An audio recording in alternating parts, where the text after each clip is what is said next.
Hello, Salemites. Welcome to your daily dose of days. This is your weekly recap and update for the week of January the 16th to today, which was January the 20th. Okay, for a couple of weeks now, we've been dealing with the death of our girls, our three leading ladies, our three heroines that are beloved, familiar figures in Salem. So, this is what's going on this week. Okay, so Monday we take off. I don't know if I've got this microphone close enough. Monday we take off. Gwen goes to check on Xander. She goes to the hotel room, and Xander is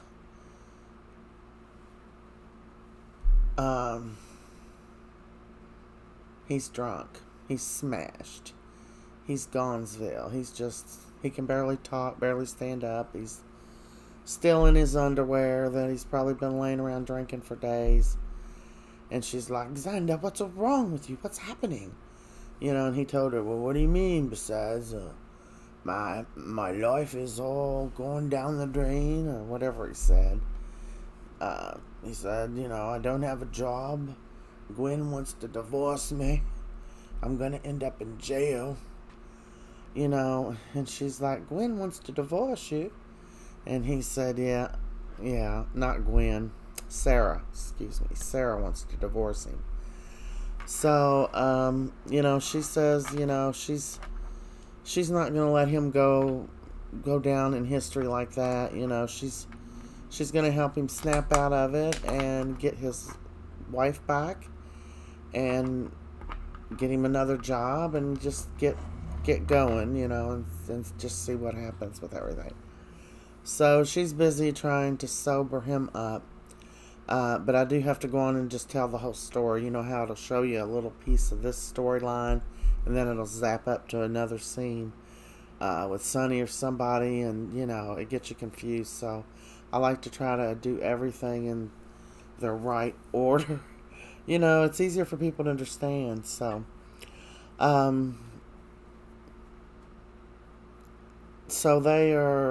she's helping him.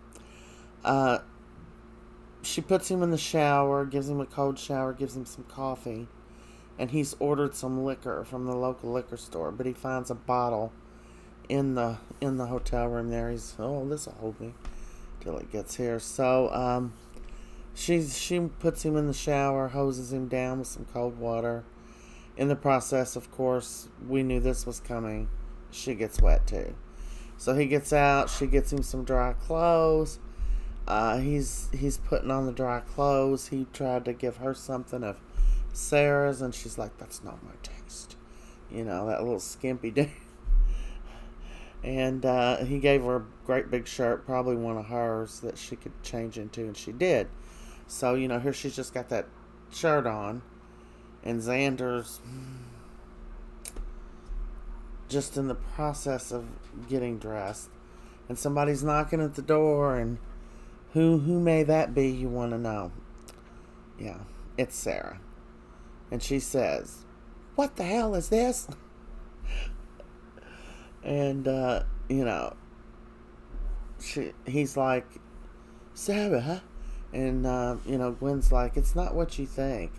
And she's like, you all deserve each other. And Xander got up to try to run over to Sarah, but he fell down because he's stinking drunk.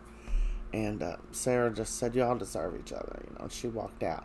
Now, prior to Sarah going over there, what made her go over there is she was having lunch, or maybe just sitting down talking with Justin and Bonnie. And Bonnie was telling her she didn't, because Sarah said, I wanted to talk to you, Justin, about I want to divorce Xander. So Bonnie was telling her, I don't think you should divorce him. And she's like, what? What's wrong with you? And Bonnie said, well, I did some horrible things, and Justin found it in his big, beautiful heart to forgive me, and now look how happy we are. And I know you love Xander, and I know he makes you happy, and I know he loves you, so and she's like, well, Bonnie, the situation's a little bit different. A woman actually died because of Xander's involvement. And, Bonnie was telling her, she's like, well, he let her go like he said he would. He didn't know that Ava was going to go schizo and drive off the road with her in the car, which is true. And then, Sarah was talking to him and she said, well, even if I could forgive him for all that, he's probably going to be going to prison. And I didn't hear Justin or Bonnie say anything about that, but they could just drop any kind of charges they had on him. That would help. He did get put in a bad situation, and I'm not the biggest fan of Xander. He's just like a big dope. He just keeps making mistakes. I'm just fed up with him. But, I feel like, he got the short end of the stick here, because I just remember how Victor just goaded him and pushed him and patronized him. He just telling him what a loser he was, and he couldn't provide for his own family and stuff. May Victor rest in peace, but he will always rest in Salem. So, Xander just got pushed into something, and there's old crazy Ava. She's ready to take advantage of anybody that's down and out, needs a little cash, needs a friend or something, underhanded done for you. I think they encouraged her to give Xander another shot, and that's when she went over to the hotel room, I guess, to talk to him. Because she shows up over there and wasn't nobody expecting her. And on Xander's, in his defense, there wasn't anything going on like Sarah got the impression. I see where Sarah got that impression, but I also was seeing what was happening, just like every viewer was, and there wasn't anything happening there. So I think Xander was ready to do it, and Gwen's been the one to put the brakes on it every time. This is what's going to happen. They're going to slip up, and then Gweno's going to end up expecting. I've got everybody going to have a baby now, so if they're old enough to conceive, they're going to have a baby. Hey, so many people have came back from the dead in Salem. I'm telling you, there's not an age limit in Salem of how old you can be and have a baby.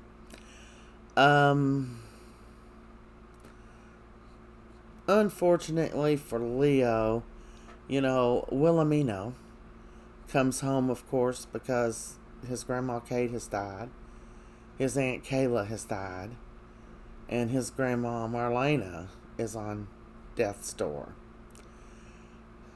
So he comes home, and Sonny's not there, but Leo is, and they have their words. And he said, just tell Sonny that I'm here and I'm going to be at the hospital to see my grandma. Well, anyway, we'll end up running into Sonny at the hospital. But besides that, Wilhelmino was at the hospital waiting to see his grandma Marlena, and Julie come in, and she left her rosary on the dresser there back at the Horton house. Where, let's not forget, for so many people to live in that house, it's like they never run into each other. Julie and Doug supposedly live there. Chad lives there. Gwen lives there. And Thomas and Charlotte live there. And Jack and Jennifer. That's 8 people living in that house. And we never see generally past the living room there. So the steps or the front door, that's about as far as you go. And you never see several of them together unless there's some kind of family meeting. It's like they one by one come down into the living room or whatever, and you're thinking, what are these little kids doing in this house all the time? They would be running through the house and stuff. Anyway, so Leo tells Wilhelmino, can do, will do. Yes, sir, Wilhelmino. I'll tell Sonny when I see him. Meanwhile, Leo has been trying to get Gwen to turn on Xander so him and her can get some kind of deal about this whole kidnapping thing. So Gwen does agree to meet with a lawyer, and Leo arranges for Sloane, the lovely, the beautiful, the cunning Sloane Peterson. So Sloane comes over to talk to him.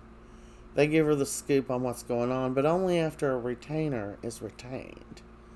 Because she almost didn't come because Leo doesn't pay his legal bills. But anyway,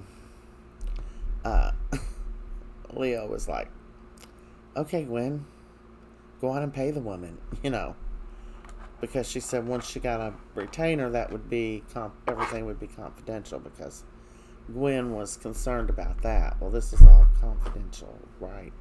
She said, not without a retainer, it's not. So, I guess they paid her. They told her everything. And then they're like, Gwen's like, so what are our options? And she's like, oh, that's so cute that you think you have options. And she said, I'm sorry, I hate to say it, but you kids are screwed. And Leo's like, you got me out of a murder charge. And she's like, out of something you didn't do. This is something you actually did, and you're looking for like a plea deal. It's different. And she told him she could try to make a plea deal with they both turn on Xander, and he takes the fall for everything, and they get off the hook. And she said that's their best case scenario. And, Gwen, she's not going to turn on him. And when she went to see him today, that's probably what inspired her to go over there. Yeah, she did tell him about that. And she said, I just want you to know. Because Xander was telling her, are you mad? Go on and take the deal. He's being totally selfless because he feels like he deserves what he's getting. He's the reason he is where he is. And he's just going to drown his sorrows in drunkenness. Or, whatever there. And Gwen told him, I'm not turning on you. Not for nothing. They have no proof. So, she's not going to turn on him. She's very much an ally for Xander. A friend. A true friend, really. Alright, so,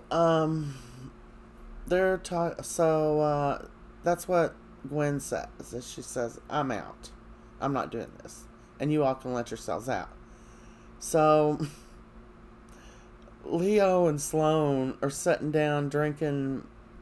I seen them get a refill. They were both drinking martinis with olives. They drank them down and got them another one. So here they are just drinking up the booze here in the Horton house. Neither one of them were really invited guests. Leo just popped over there. And they're sitting on the couch talking about Leo's fate. And Leo's talking to Sloane about, what about if it's just me and I do it anonymous? And she's trying to explain to him why he can't do that. And while she's talking to him, Wilhelmino, which means Will, comes in to go upstairs and get Julie's rosary she left on her chest, her dresser up there. And he overhears them. And he overhears Leo talking about, well, I can't do that because I don't want Sonny to ever find out that I was involved in kidnapping Bonnie or Susan. And he stood there and listened to his whole little confession. So after he got Julie's rosary and gave it to her, and he was out in the waiting room at the hospital, here comes Sonny. He's so glad to see him, and Will's like, I'm glad I run into you. I want to talk to you about something. So Will told him what he overheard and what was happening, and Sonny was like, that little sneaky, he called him something. I'm not sure, but it wasn't nice. And I think it was a sneaky SOB, if I'm not mistaken, but I definitely could be.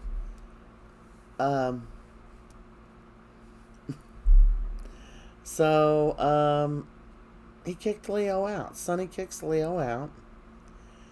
And Leo's heartbroken, man, because he was really trying to be a good friend to Sonny. And I actually hate that this happened because I like Leo. He's so self absorbed. He's just hilarious to watch because everything revolves around him.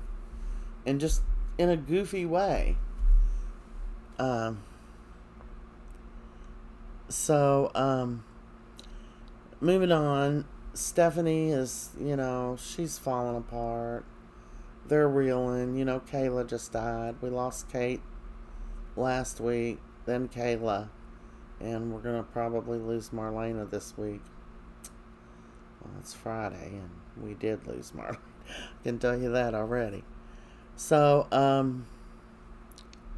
Stephanie calls Chad, and she's upset, and she's like, are you busy? Could you come over? Because I could really use a friend. So he comes over, and, he's just really a friend for her. She cries on his shoulder. She tells him, about Alex, but he already knew, and he said Sonny had just told him because Sonny said he was on his way to tell you. Um,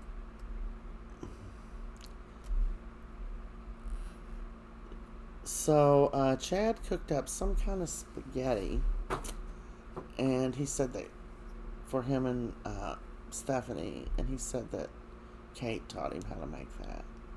And that makes you a little bit sad, because we now know that Kate is dead. But, oddly enough, nobody's making a big deal over Kate or Kayla being dying. I mean, it was a big deal when they died. It's like it was a big deal when Kate died, and it was a bigger deal when Kayla died, and Marlena died today, and it was the most moving of all of them. So they kind of strung them out a little bit, but nobody's, really talking about Kate and Kayla too much. So, other things are happening. So,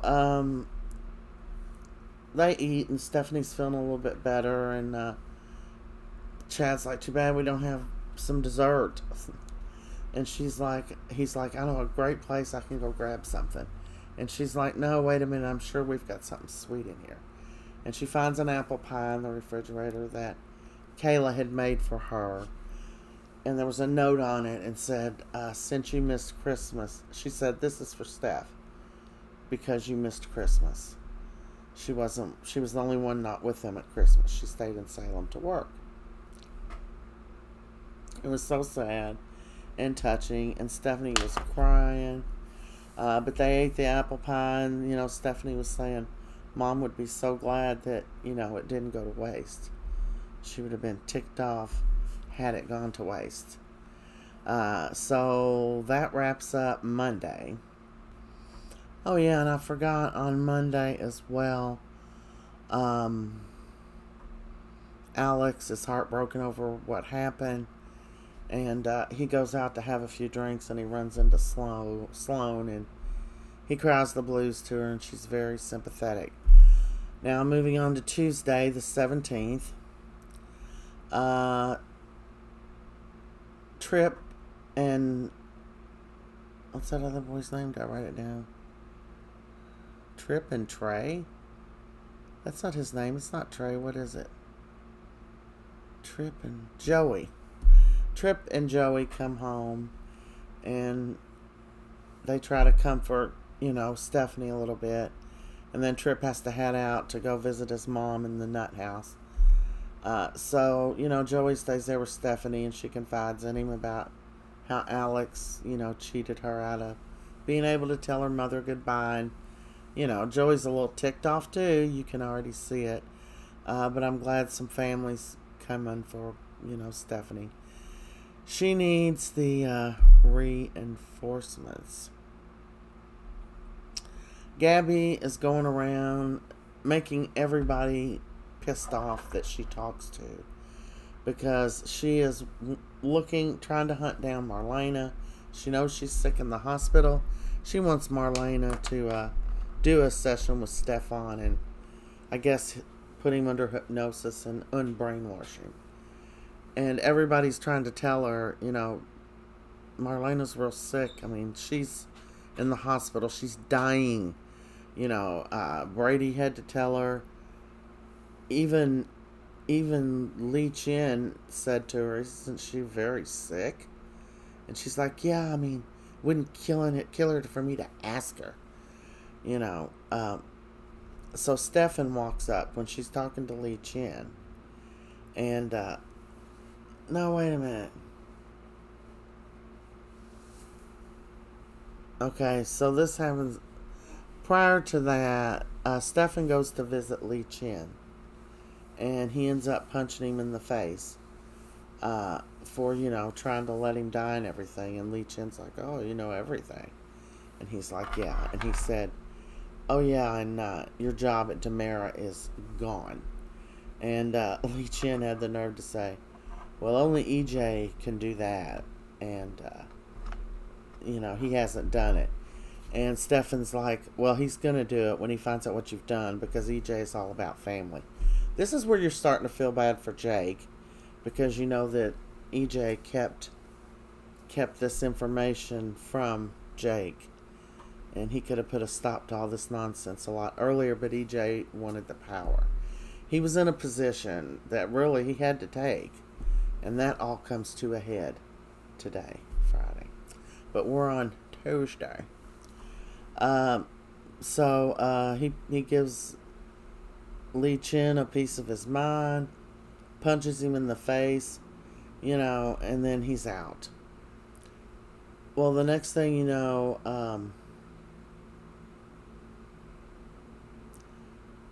Kristen, of course, has moved in at the mansion, even though EJ don't want her there. She's holding that whole thing about what he knew about Jake over his head. And, and I have been thinking for days, somebody needs to call her out on her threats and say, "Screw you, Kristen. I'm not going to do what you want, so tell on me." Especially EJ. I mean, EJ needs to come clean with his brother, man. And I've thought that all along. Wait, we have a new development in that area come Friday. Today? That's right. So, we're still on Tuesday, but I'm trying to jump ahead. So, I forgot what I was saying. So anyway, Kristen's staying at the Demera mansion. So, somebody's ringing the doorbell, and Kristen's like, "Harold," because she's just a lazy little princess. But she goes and opens the door, and who's at the door? Patch.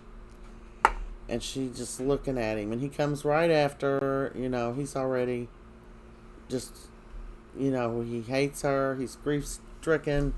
Kayla just died, so, he don't care. He just don't care. So he starts choking Kristen. Like he's gonna kill her. And Johnny just happens to walk in. And he gets Patch off of Kristen and tells him, just go on, you can't do this. You don't want to go to prison for murdering her. Just go on. Get out of here. Well, what nobody knew is that Patch was planting a bug in the Demera mansion. So, he apparently planted it when Johnny came in and started tending to Kristen when he pulled him off of her. They both had their backs to him, and he planted a bug somewhere in the Demera mansion. And why did he do that? He was trying to get Kristen on tape admitting that she's the reason that Kayla, Kate, and Marlena are sick and dying. And he got just that. It was a conversation she had with Johnny right after Patch left. He said, "Well, you can't blame him." And, Kristen was like, "I never meant for any of these women to die. I mean, I knew that they had to, have that orchid to live. And if the first time any one of them got sick, I was going to pull it out. I wasn't going to keep them from them. I admit, I took it to use it as leverage to get Brady to do what I wanted," or whatever she was saying. Anyway, it was a confession. And she said, "I never meant for anyone to die." And Johnny said, "Well, that might be so, but that's not what happened now, is it?" So this is on recording. Of course, Patch got this recording, how? Illegally. So he goes right to the police station and shows Rafe and Jada lets him hear it, and they're like, how did you get that confession? And he said, like, he planted a bug, and they're like, we can't use that. But when he played it and he heard another voice on it, and he's like, who's that? He's like, that's Johnny. He said, the only way we can use that is if Johnny says that he had that conversation with her and she admitted that to him. Then you can use it to back up, what Johnny said. So he agreed that he would do that, which is ultimately going to be the nail in his sister's coffin. But she killed his grandma Kate, his Aunt Kayla, and now his Aunt Marlena's going down. So Kristen's got herself in a pickle. In a pickle for sure. I think I got off, yeah.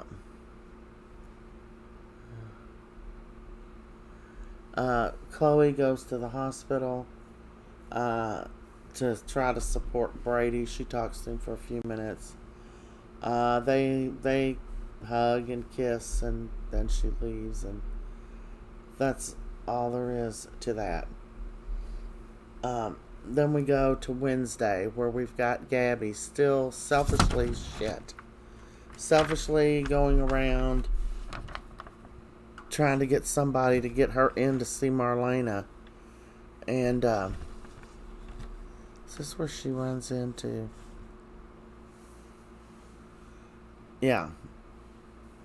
To, get Marlena to unbrainwash Stefan. So Stefan, right after he punched Lee, he came out of the Salem Inn, which is right there in the square. The Wharton Square. And he sees Gabby, and she's like, you been there seeing Chloe? And he's like, no. And he's like, I went to see Lee. And whatever, they were having their words. So then Gabby's trying to tell him that she's angry because she's been trying to get in to see Marlena to see if she would unbrainwash him. And he's like, are you crazy? Marlena's sick. She's dying. And Gabby's like, well, it wouldn't kill him to let me ask her, because that's what she does. She wants to help people. And it's like Gabby just wasn't getting it. And Stefan just unleashed on her. And he's just calling her a selfish snake and all kinds of stuff. And Lee comes out of nowhere and says, don't you talk to Gabby like that. Don't you talk to her that way. And he ends up taking his... And he told Lee, he said, you know what? You didn't even have to brainwash me or even try to kill me. Because once I got to know Gabby, I wouldn't have wanted anything to do with her anyway. She's a low-life, selfish snake, and he's going off. So Lee takes his fist and punches him. And just moments earlier, Stefan had punched Lee for trying to kill him and brainwashed him and stealing his life and shit. Okay, so then Stefan's like, I guess we're even now. So he's like, you should never talk to Gabby like that. And they had words. And I can't believe Gabby.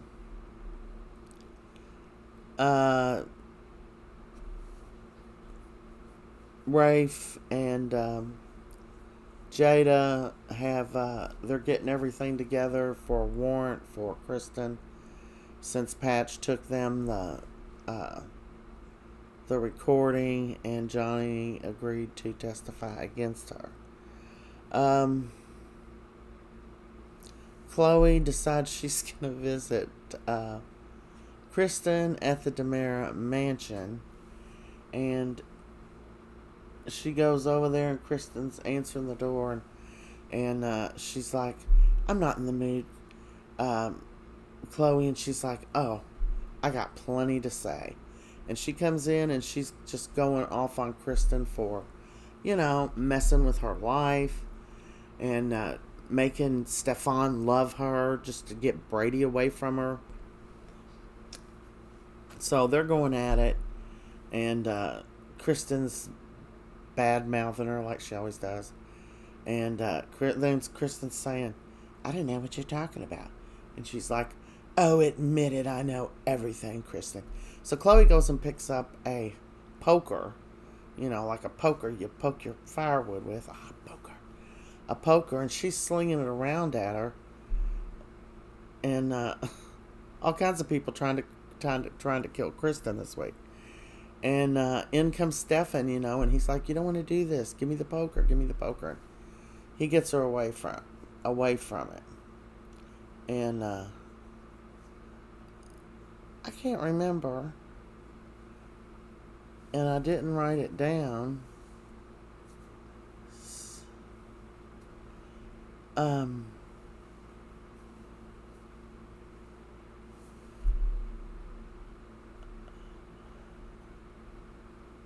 Somehow Kristen goes on and leaves, and I don't know where she went. You just see her walk off, and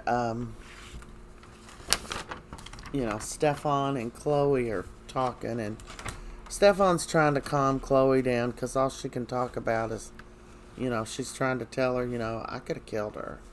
I just could have killed her. I could have took that poker and just poked her. I could have done it. And Stefan's like, you don't want to do that and live your life in prison, and you have a child and stuff. She's just not worth it.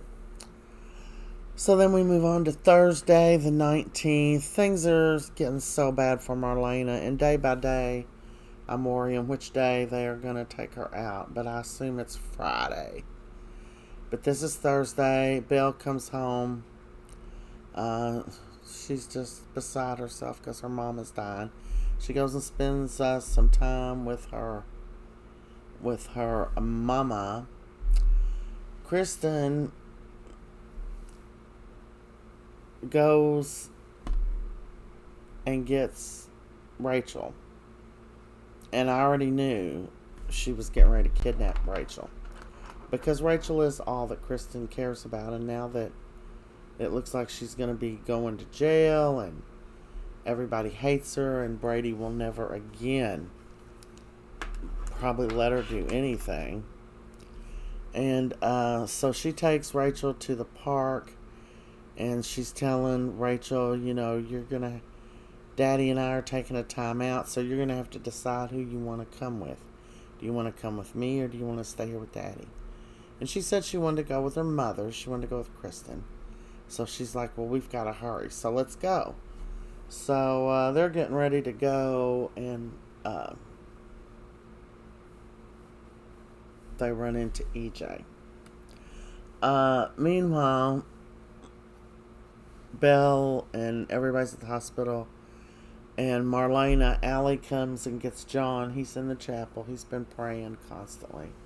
Him and Brady are in the chapel, and she runs in their dad. Mom just went code blue, which means she's flatlined.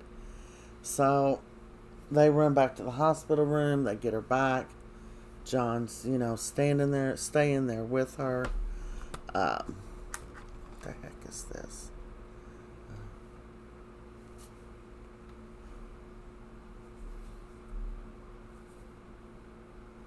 Oh, yeah.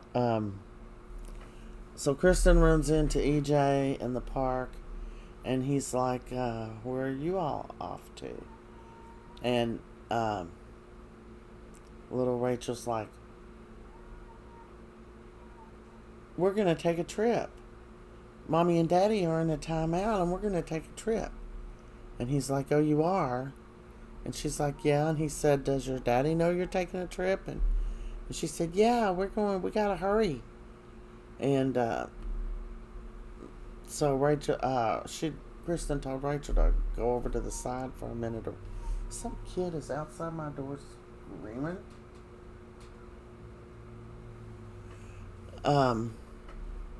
Sounded like a kid.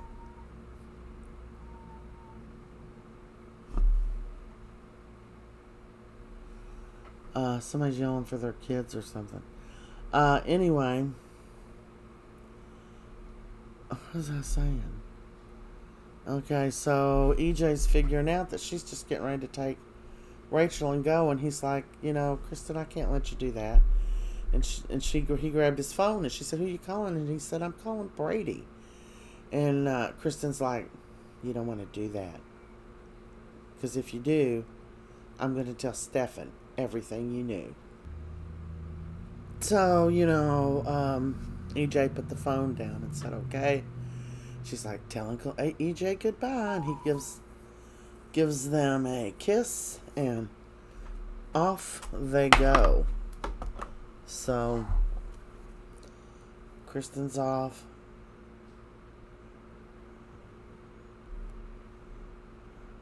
What are you talking about?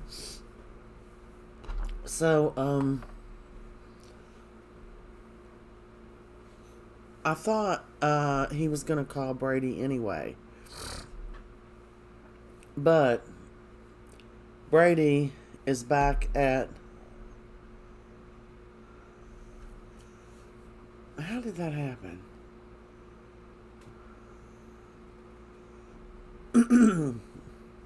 Brady ends up figuring out that she might go for Rachel because Chloe asked him, where's Rachel? Does Kristen know where Rachel is? Because they were talking about Kristen taking off, and he called where Rachel was supposed to be, and the mother told her Kristen picked her up. So he freaked out, and I think EJ did tip Brady off.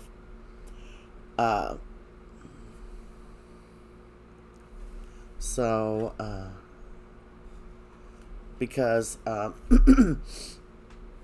we're still on Thursday, because Kristen went back to Marlena's house and packed up Rachel, and nobody was there when she was there.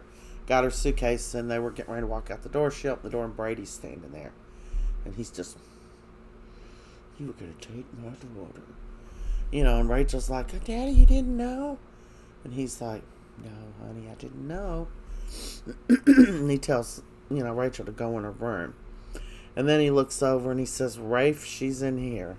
And Rafe and Jada come in and they arrest Kristen. And then it goes off for Thursday. How many minutes have I been recording? 37. Okay, so Friday is a sad day because today, Friday the 20th, Marlena passes away. And she has the most beautiful passing I've ever seen on any show. It was so touching. It was so beautiful, and you think that would just be like the perfect way to go.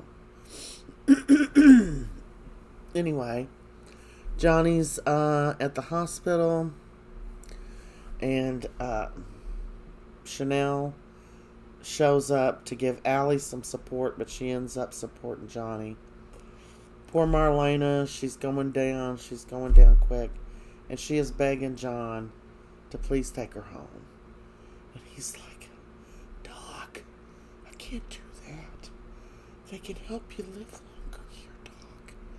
And she's like, I don't have long. We both know that. She said, I don't want to die here, John. Please. Please. I think she said please like 6 times.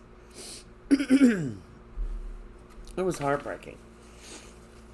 I can tell you, it's been rough on us, the fans, seeing 3 of our longtime heroines passing away. Anyway, he said he had something he was thinking about, and he said, I'll be right back. So he goes out and he's gone for a little bit. We'll get back to Marlene in just a minute. So Kristen, she's locked up. She's in jail. And she's like, I want to call my attorney. So she's said she would make a deal with them. Well, this is after the phone call. So she calls EJ because she's like, he's going to be my attorney. He's gonna do everything here because I got stuff I'm holding over his head. So she calls EJ, and EJ is sitting down with Stefan, and they were getting ready to play a game of chess. And they were talking, Chloe had just left there. So Kristen called, and EJ's like, oh, so I hear you've gotten yourself in a bit of trouble. And she's like, listen, EJ, I want you to get down here and make these murder charges go away. And he's like, well, I don't know if I can do that. And she's like, bring your fancy lawyer degree and get down here and get me out of jail and take care of this, or my next call is going to be to Stefan. And he said, I'm sorry, Kristen, but as the CEO of Demera Enterprises, I can't be doing stuff like this. I'm afraid I can't help you. And she said, EJ, I'm warning you. I'm going to hang up with you and call Stefan. And he's like, well, there's no need to, because Stefan's right here. And he put her on speaker, and he said, go ahead, Kristen. Tell Stefan whatever you want to tell him. And she's like, EJ, take me off the speakerphone. He was calling her bluff. Now, I have been thinking for a couple of weeks now that people need to start standing up to Kristen and say, screw you. You know, pushing back on her. So, you know, Stefan's like, what's going on, Kristen? What do you want to tell me? And she said, oh, nothing. EJ's just being silly. Pick up the phone, EJ. And he said, no, Kristen, I'm not going to pick up the phone. And if you don't tell him, I'm going to tell him. And she was yelling at him over the phone. And so he sat there and he told him that he knew that he had been brainwashed, and he kept it to himself in order to gain full control of his company. And Stefan's just standing there, his brain's boiling, man. And they ended up hanging up on Kristen. Of course, her goose is cooked. I think that's the last person she had anything she was holding over. You know, that she never forgets to get her payback or revenge or whatever. So I was thinking, yes, EJ, because I've been thinking for weeks, you need to go on, EJ, and tell Stefan the truth. Tell him you're sorry, but you're greedy, and you want to control the company. And that's pretty much what he told Stefan. He said, I didn't know till way after the fact. Kristen was there from the get-go. And he said, you know, right after we made our deal, Lee came to me and told me everything. And then told me how if I didn't keep quiet about it, you know, that you would remember stuff. You and Gabby would get back together, and I would lose control of Demera. You know, it was all about Demera Enterprises. So he understood all that and everything. And he said, the only thing that's keeping me from not putting my hand through your face is the fact that you weren't the one that said do it. Wasn't your idea to do it. You just found out about it afterwards. So they talked and they agreed to work together. This is great because Lee Chin is also holding this over EJ's head, which is why Lee Chin thinks I can't be fired from Demera. EJ's going to fire him, and him and Stefan are going to run the company. And I thought, yes, y'all need to pull Chad in there, dudes. Get Chad up and going. So I was glad about that. And EJ thanked him for, you know, forgiving him. He's like, can you really get over this? And he said, well, I don't trust you. But neither one of them trust each other. So they've got that going on. And as soon as EJ left the room, though, Stefan said something like, you won't know what hit you, EJ. So he plans on screwing him over. I guess getting him back. Meanwhile, back at the hospital, John got Johnny and Chanel to help them fix up something so sweet up on the roof of the hospital. Uh, John had a bunch of pictures of him and Marlena on his Google Cloud or whatever, and Johnny had his projector and stuff, I guess, in his car. They put the chair up there, and it's the preview that we have been seeing for weeks of them watching the big, like slideshow of their life together. And that's what it was. Um, they hung up some lights. Johnny and Chanel had some moments. They still have strong feelings for each other. Something's going to happen there. I keep thinking one of those girls are going to end up pregnant because of their little game they played with Alex. But if that could be Allie, then Allie could end up with Alex, and Chanel could go back to Johnny. Wouldn't that be nice? Anyway, it was very, very touching, and they had some strawberries or something that one of the patients or somebody that had been Marlena's patient that worked at one of the little places in the square gave to Chanel to give to Marlena. And they got Marlena over on the bench. She was covered up, and her and John sat there, and they shared a strawberry together, and they kissed and hugged, and they were watching just all this many years of them together. And there are many pictures because they've both been on the show for years. And I can barely remember back when Marlena was with Roman. I can barely remember when John was Roman. It's come so far, and you're seeing all the wedding pictures and everything. And Marlena was telling John, she's like, "Oh my gosh, where did it all go? It happened so fast." And John said, "I know, I just want to do it all over again." And Marlena said, "Me too." And she laid her head down, and he was hugging her, and she laid her head on him, and they were looking at the pictures, and he said, "We've got a lifetime of memories, Doc." And she didn't answer him. And he's like, "Doc, Marlena," and you could tell she was dead. And that's how Friday ended, with her passing, with the most beautiful death and passing I've ever seen on any show or anything. It was very touching. It was pleasant.